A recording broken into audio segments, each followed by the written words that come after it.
bit of some sticky language. And, you know, Shakespeare wrote in the 16th century, so a few things changed in the last 500 years. So we often find some problematic things in some of the language with Shakespeare. So how do we navigate that? We're not going to crack that open too wide. That's a whole separate workshop. But we did want to offer our actors who are speaking those words the opportunity to speak to it. So we asked them beforehand if they felt comfortable with just speaking to some of the language that is a little bit problematic in this particular scene. I don't know, do we want to bring that up? Yeah. Stuart, would you put slide 5 up, please? Yes. And it's And the I wanted flute there. Yeah, Flute, will you, Samuel, do you feel comfortable reading that? Yes, Cool. I do. Would you like me to read it flat or play? Think, or whatever moves you, my friend. Okay. Most radiant Pyramus, most lily white of hue, of color like the red rose on triumphant briar, most frisky juvenile and eek, most lovely Jew. As truest horse that yet would never tire, I'll meet thee, Pyramus, at Ninny's tomb. Cool, thank you. I wonder if we should paraphrase this. Yeah. Do you feel comfortable? Yes. Hey, gorgeous. You are absolutely glowing, so bright right now, and you remind me of the color of like a red rose on this gorgeous, gorgeous branch, or whatever they grow on bushes. I don't know. You seem like a really like frisky youth, and you're like really cool for a Jew, and you're so true. And I know that if you were my horse and I was riding you, you would like never get tired. And I'm gonna meet you, Pyramus, at Ninny's tomb. I'll give you poop mask. So Samuel, will you just speak to that a little bit? Yeah. Well, first, I feel called to name that I am Jewish, and I think that an important way to think about reclaiming problematic text is to make sure it is being reclaimed by the community who is most impacted by it. So in this case, for me, I'm like, oh look, a 500-year-old microaggression about some fun. And there's also some like language in here that you could interpret as well as like white supremacist in terms of whiteness being glorified.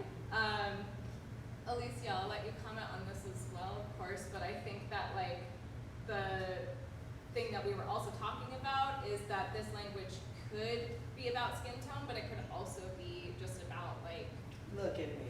beautiful, glowing. Yes. No, just what are your thoughts? Well, also, I think it's important that these types of conversations happen within cast, within groups of people who come together to like have honest discussions about how they feel about the work, and then we can be honest and true to what our hearts feel. Because I personally don't take. I can't still think of the show that I was doing, and the line was that my skin was milky and creamy, smooth, and I was like, "There's chocolate milk." I wasn't offended by where another actor might be, right? So the same thing with Samuel's paraphrasing of saying glowing, right? I believe my bronzen, beautiful, buxom self, I glow, right? And then I'm really not offended by the red rose because I kind of am red right Did now. you do that on purpose? I did. I went home and dyed my hair and but in this case, I really think it's important that if people feel like, for me and my experience and my background, this is harmful.